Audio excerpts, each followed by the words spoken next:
so great to be here in New York at UN Week, and mostly to focus on how amazing the energy in this room and the incredible works of engaged active citizens that you've been doing over the past year and over the past years. Now, in events like this, it's often traditional for speakers to come and charge you up and tell you that we're counting on you because you are the leaders of tomorrow.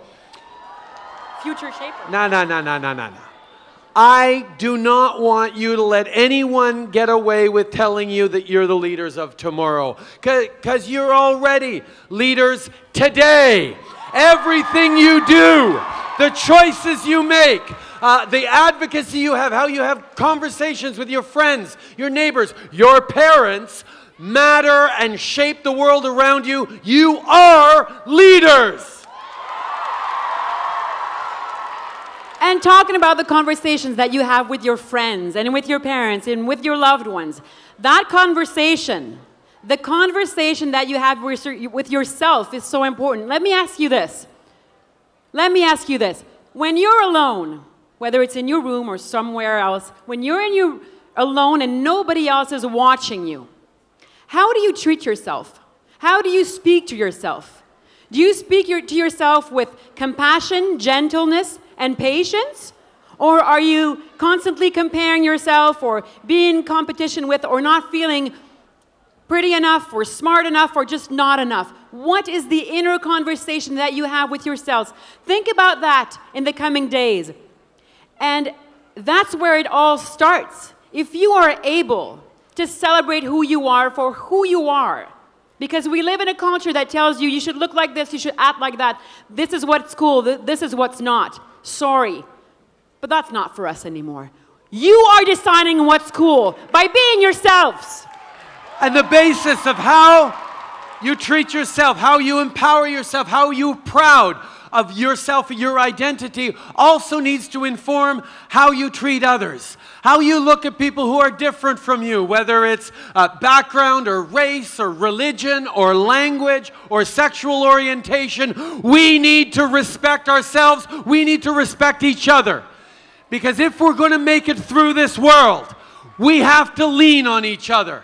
Einstein once said, "The challenges we have created for ourselves cannot be solved at the level of thinking that created them."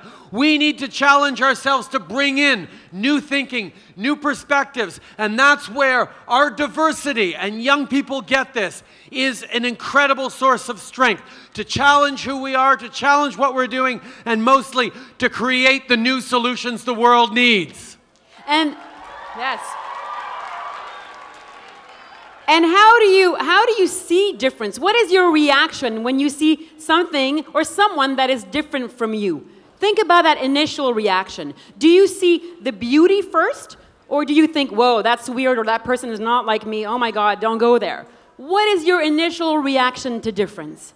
And obviously, this is between all of us human beings, but also between girls and boys, men and women.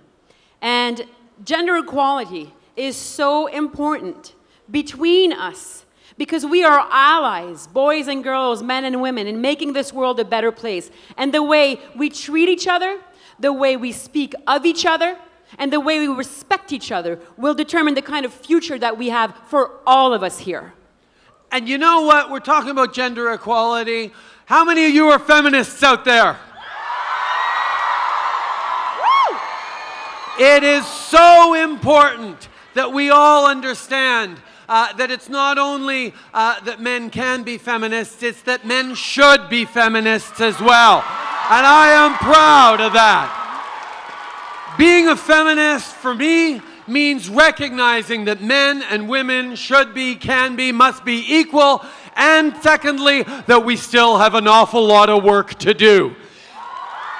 I am proud to stand here during UN Week here in New York and advocate for He for She. He for She is a UN movement that I hope all of you go up and sign up for, of men standing up for women, men shutting down some of those negative conversations that we get in locker rooms, in bro culture.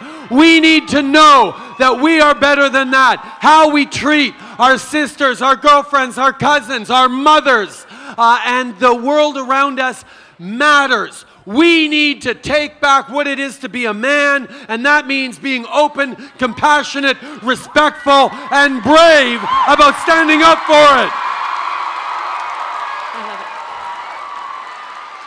We need.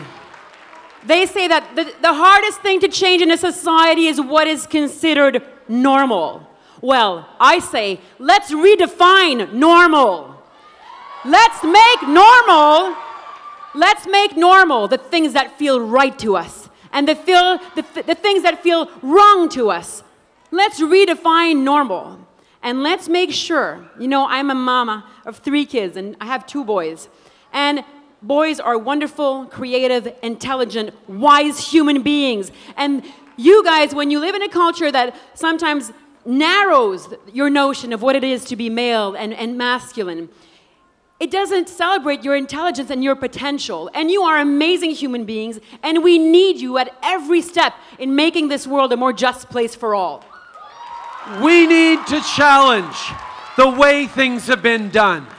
We are recipients of cultural baggage, of years of doing things one way, and we are right now at a time where the world is changing unbelievably fast. I mean, if you think about it, the pace of change has never been so fast, and yet it'll never be this slow again.